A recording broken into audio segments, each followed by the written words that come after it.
બદ્રીનારાયણ મંદિર અડાજણ ખાતે આજે 28મો પાટોત્સવ છે અને તે નિમિત્તે હોમાત્મક લઘુરુદ્ર યજ્ઞ થઈ રહ્યો છે અને અહીં શાંડિલ્ય ઋષિવેદ પાઠશાળાના આચાર્યગણ, ગુરુજનો અને વિદ્યાર્થીગણ દ્વારા આ સમગ્ર આયોજનને આકાર આપવાનું કાર્ય ચાલી રહ્યું છે. ઓછામાં ઓછા 125 યજમાનો આજે પાટલે બેસીને ખૂબ સુંદર હોમાત્મક લઘુરુદ્રની પૂજાનો અવસરમાં હાજર રહીને, ઉપસ્થિત રહીને પુણ્ય પ્રાપ્ત કરવાનું અનેરું કાર્ય કરી રહ્યા છે. મારું નામ અશોક કુમાર સોમેશ્વર જોશી, શ્રી શાંડિલ્ય ઋષિ વેદ સંસ્કૃત મહાવિદ્યાલય, પ્રધાનાચાર્ય શ્રી, બદ્રીનારાયણ મંદિર, અડાજણ, સુરત. બદ્રીનારાયણ મંદિરના આ 28મો પાટોત્સવ નિમિત્તે હોમાત્મક લઘુરુદ્રનું આયોજન કરવામાં આવેલું છે અને 150 જેટલા ભક્તો દ્વારા એને સહભાગિતા દ્વારા પૂજામાં બધા યજમાનો બેઠેલા છે અને 45 જેટલા ભૂદેવો, વિદ્વાન, વૈદિક પંડિતો પણની સાથે આ હોમાત્મક લઘુરુદ્રનું આયોજન બદ્રીનારાયણ મંદિર, અડાજણ, સુરત ખાતે કરવામાં આવી રહ્યું છે.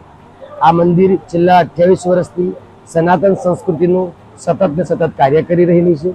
આ સંસ્થા દ્વારા સંસ્કૃતિનું જતન થઈ રહે એ માટે પાઠશાલા, આ સંસ્થા દ્વારા અહીંયા 45 દેવતાઓની મૂર્તિ અને ભગવાન બદ્રીનાથનું જે ધામ આપણે કહીએ છીએ, કેદારનાથ, બદ્રીનાથ, એના સ્વયં અહીંયા દર્શન થઈ રહ્યા છે. એના સ્વરૂપોના અહીંયા દરેક ભક્તો એનો લાભ રહી રહ્યા છે. જે ભક્તોએ બદ્રીનારાયણ જઈ શકતા નથી તો એના માટે અહીંયા પણ બદ્રીનારાયણનું જે ધામ છે એ ધામના દર્શન કરીને કૃતકૃત્ય બની શકે છે.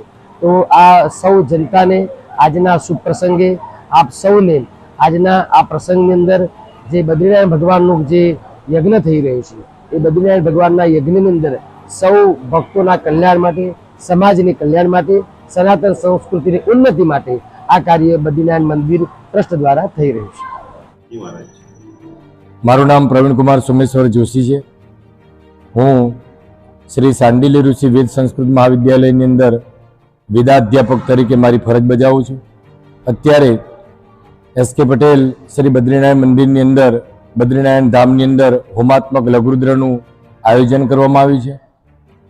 બદ્રીનારાયણ મંદિરનો 28મો પાટોત્સવ નિમિત્તે આ હોમાત્મક લઘુરુદ્રનું આયોજન કરવામાં આવ્યું છે, જેની અંદર ઓછામાં ઓછા 200 થી 250 યજમાનો પૂજા કરવા માટે બેઠા છે.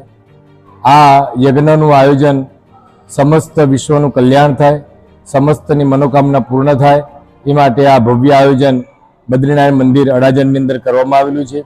દરેકની મનોકામના પરિપૂર્ણ થાય એ માટે આ યજ્ઞનું ભવ્ય આયોજન કરવામાં આવેલું છે. મહારાજ, આનું કંઈક આજે યજ્ઞ થઈ રહેલું છે, એનું મહત્વ ખરું કંઈ? આ યજ્ઞ એ મહાદેવજીનો યજ્ઞ છે, જેનું નામ છે હોમાત્મક લઘુરુદ્ર.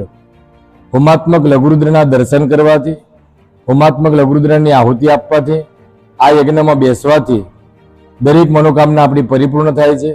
જેના શરીરની અંદર રોગ હોય, જેને સંપત્તિની ઈચ્છા હોય, જેને જીવનની અંદર ખૂબ પ્રગતિ કરવી હોય, આ યજ્ઞના દર્શન કરવાથી અને આ યજ્ઞમાં બેસવાથી એને બધા જ લાભ પ્રાપ્ત થાય છે.